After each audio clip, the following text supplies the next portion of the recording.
Today, we're going to Daniel chapter 12. And a little bit of background, Daniel chapter 12 is part of Prophecies about the end of human history before God establishes his kingdom once and for always on the earth. So it talks about what you can call the end times. And in Daniel chapter 11, before that, it talked about how the king of Greece would expand and would dominate through tyranny till the end, and how near the end it will escalate. And that is what we experience now.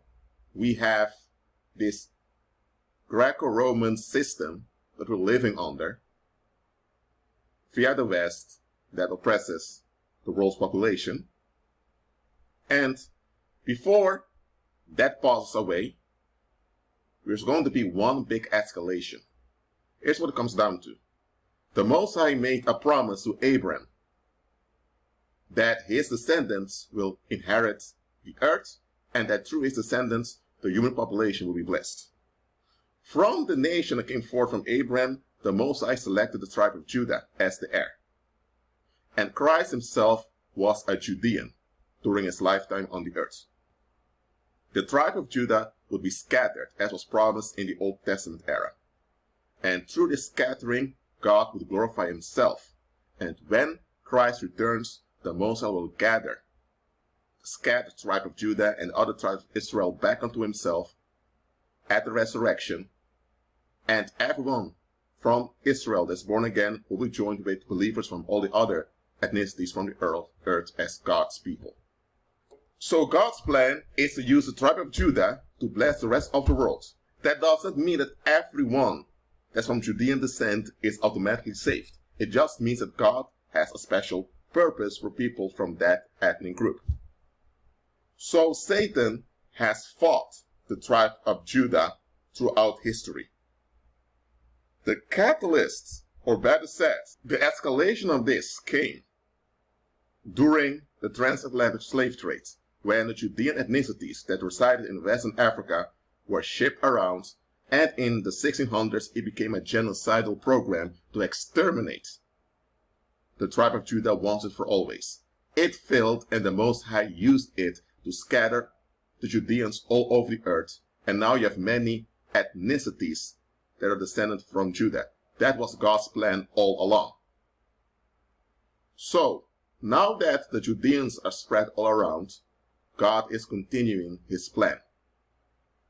And the Most High installed a purification period of 400 years. And after those 400 years, the Most High would bring judgment on the world who exploited and harmed the Judeans. During that time, after those 400 years, is when the enemy will make his final attempt to play God. But at this time, many from Judean ethnicity are born again and walking in prosperity, and with them, believers from all other ethnicities.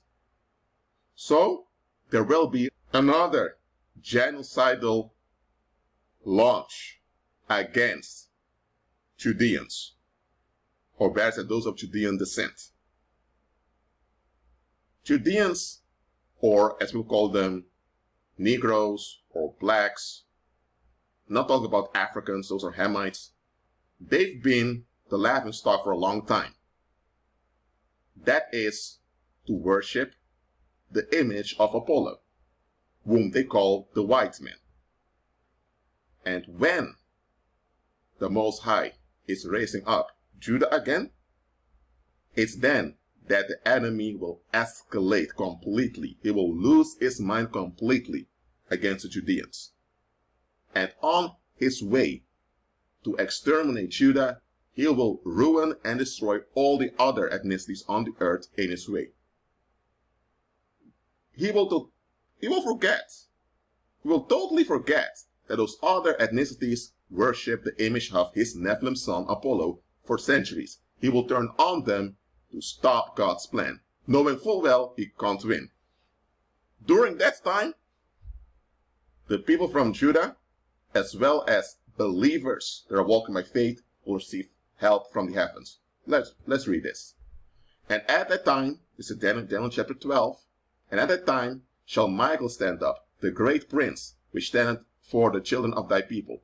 And there shall be a time of trouble, such as never was since there was a nation, even to that same time. And at that time thy people shall be delivered, every one that shall be found written in the book. And many of them that sleep in the dust of the earth shall awake, some to everlasting life, and some to shame and everlasting contempt. And they that be wise shall shine as the brightness of the firmament, and they that turn men to righteousness as the stars forever and ever.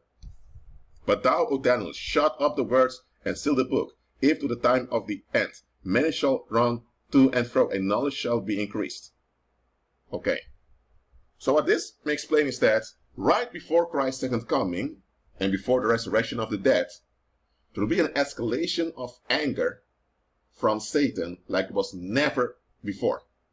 So it will be far worse than the transatlantic slave trade. It will be far worse than all the other episodes of violence that have played out in human history.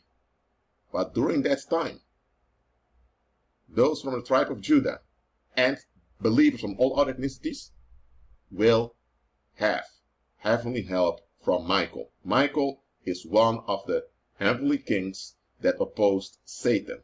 Satan was the viceroy of the heavens, and Michael was one of them that opposed him. And Michael became the leader of the righteous resistance against Satan in the heavens. And he, with the permission of Christ, will assist us during that time. And look what was written here. And at that time thy people shall be delivered, everyone that shall be found written in the book. In the book of Revelation is written that those that are not written in the book of life will worship the beast and his image. And that the saints, that means those that are born again, will be persecuted.